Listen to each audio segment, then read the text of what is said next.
Hi Spicewood kiddos, it's Miss Rayborn here.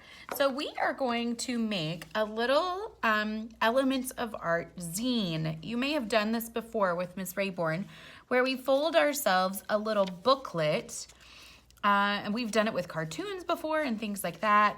Today ours is gonna have the elements of art. So it's totally up to you. You can decide to click right here next to this video, and there is the piece of paper that you can print out that has all of the elements of art on it and the folding directions.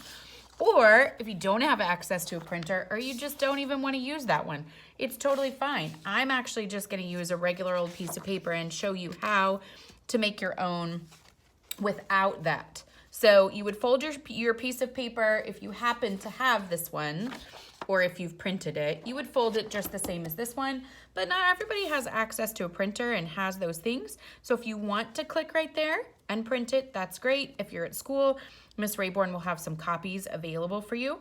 But if you're not, feel free to just join me with a regular old piece of paper. It can be copy paper, it can be paper from your art kit. It's really kind of up to you what you decide to use if you're at home, okay? So I'm gonna start first by folding my piece of paper in half. And we like to say hot dog style. So I'm gonna go long and skinny first to start with. And I'm putting my corner to my corner, because it is pretty important that it's as even as I can get it, just so that my book stays easy to open and close. So first I folded in half hot dog style, and I really kind of smushed and pushed along the line and then opened back up, okay? Next, I'm gonna fold hamburger style, so like a hamburger bun across the other direction, okay? So at this point in time, I should have 4 spots here, okay?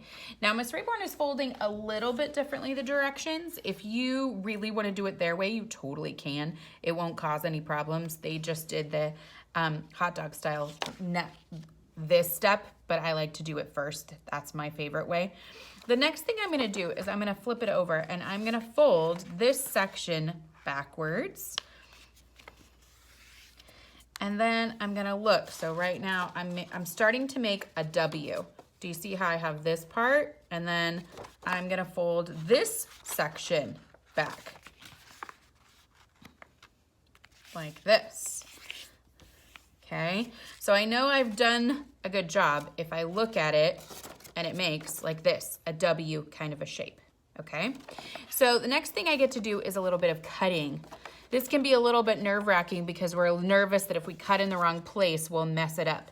We're gonna cut right here from the inside folded edge, right here in the fold, just to this line right here. We're not gonna cut all the way across.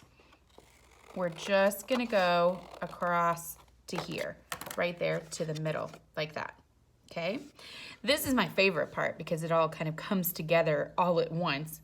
First, it's just a piece of paper, and then all of a sudden it's a little book. So I'm holding my 2 pieces that I cut in my hand, and I'm gonna fold downwards like this and kind of smooth.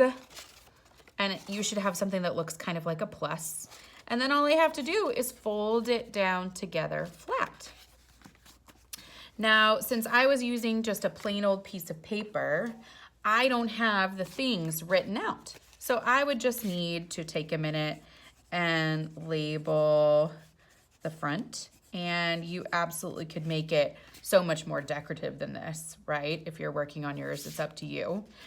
And on the first spot is line. The next page over is shape. Then I'm flipping over, let's see, to the next one, which is color. The next one over from there is value, and then form,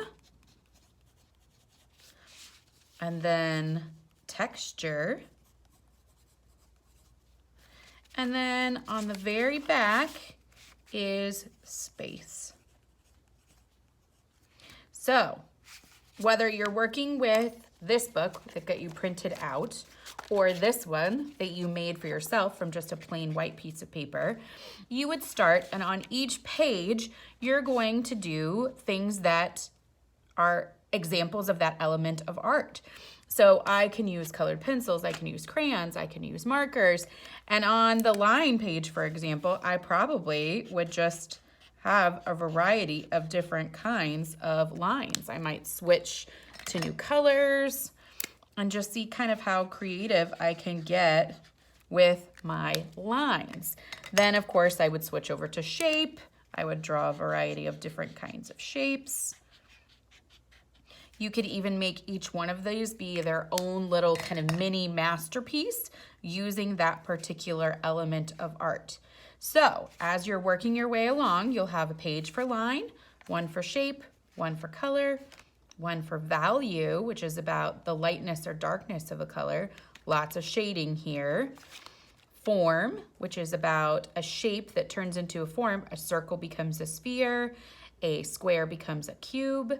Texture is all about the appearance of texture, right? How could you create a pattern to make it look like there's a texture here? And then on the back is space, which we're talking a lot about the idea of how does it look like it's going back into space? How are you using foreground, middle ground, and background? Okay, so go ahead and get started on your booklet. I can't wait to see the things that you guys decide to put in your book for your different elements of art. So on the next slide over, there's a fun animated video about the elements of art that I thought you might just enjoy watching. It's a claymation video that you might enjoy watching just as you're working. So I hope you enjoy the rest of your time, and I'll see you soon.